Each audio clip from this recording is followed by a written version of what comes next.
پوکسو case میں بنڈی سائی بگرید کو بڑا جھٹکا، ہائی کورٹ نے عبوری ضمانت دینے سے صاف انکار کر دیا، رات دیر گئے تک سماعت ہوئی۔ تلنگانہ ہائی کورٹ نے جمعے کو بنڈی سائی بگرید کو پوکسو ایکٹ کے تحت درج کیس میں گرفتاری سے عبوری ضمانت دینے سے صاف انکار کر دیا۔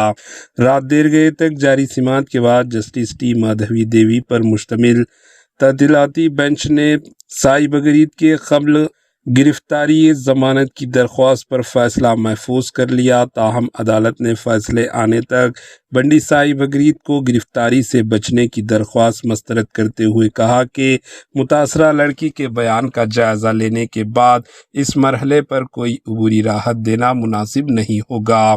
عدالت میں سماعت رات تقریباً 9 بجے شروع ہوئی اور 11:30 بجے تک جاری رہی۔ جسٹس مادھوی دیوی نے کہا کہ وہ آج ہی حکم جاری کرنا چاہتی تھی، لیکن وکلاء کی تفصیلی دلائل کی وجہ سے مزید غور کی ضرورت ہے۔ بنڈی سائی بگرید کے خلاف 8 مئی 2026 کو BNS اور پوکسو ایکٹ کے مختلف دفعات کے تحت کیسز درج کیے گئے تھے۔ بعد ازاں متاثرہ لڑکی کا مجسٹریٹ کے سامنے بیان ریکارڈ ہونے کے بعد اس پر سنگین جنسی حملے کی دفعات بھی شامل کی گئی۔ سرکاری وکیل کے مطابق بنڈی سائی اور متاثرہ لڑکی کے درمیان جون 2025 سے تعلقات تھے اور اکتوبر سے دسمبر 2025 کے درمیان کم از کم 4 مرتبہ جنسی زیادتی کی گئی۔ بنڈی سائی کے وکیل senior advocate S Niranjan ready نے تمام الزامات کو مسترد کرتے ہوئے کہا کہ دونوں کے درمیان تعلقات رضامندی پر مبنی تھے۔ انہوں نے دعویٰ کیا کہ رشتہ ختم ہونے کے بعد لڑکی ذہنی دباؤ کا شکار ہوئی اور 4 ماہ بعد شکایت درج کروائی گئی۔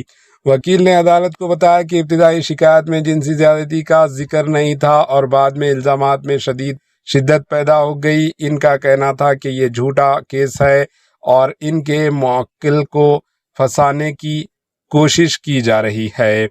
دوسری جانب سرکاری وکیل اور متاثرہ لڑکی کے والدہ کی وکیل نے ضمانت کی مخالفت کرتے ہوئے کہا کہ متاثرہ لڑکی نابالغ ہے اور بنڈی سائی نے شادی کا وعدہ کر کے اس کا استعمال کیا۔ وکیل نے عدالت کو بتایا کہ متاثرہ لڑکی کے بیان دیا ہے کہ ایک موقع پر اسے نشیوار حالت میں جنسی زیادتی کا نشانہ بنایا گیا۔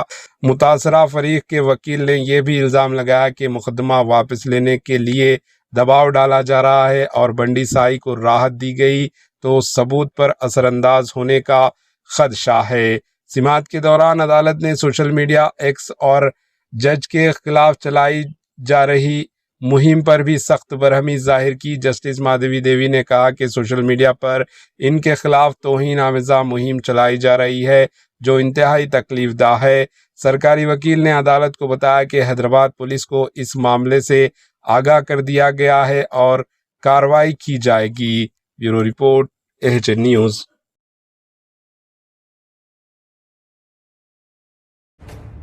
AHN نیوز کے YouTube چینل کو سبسکرائب کریں اور بیل آئیکن کو دبانا نہ بھولیں تاکہ آپ کو ہر نئی آنے والی ویڈیو کا نوٹیفیکیشن بر وقت مل سکے۔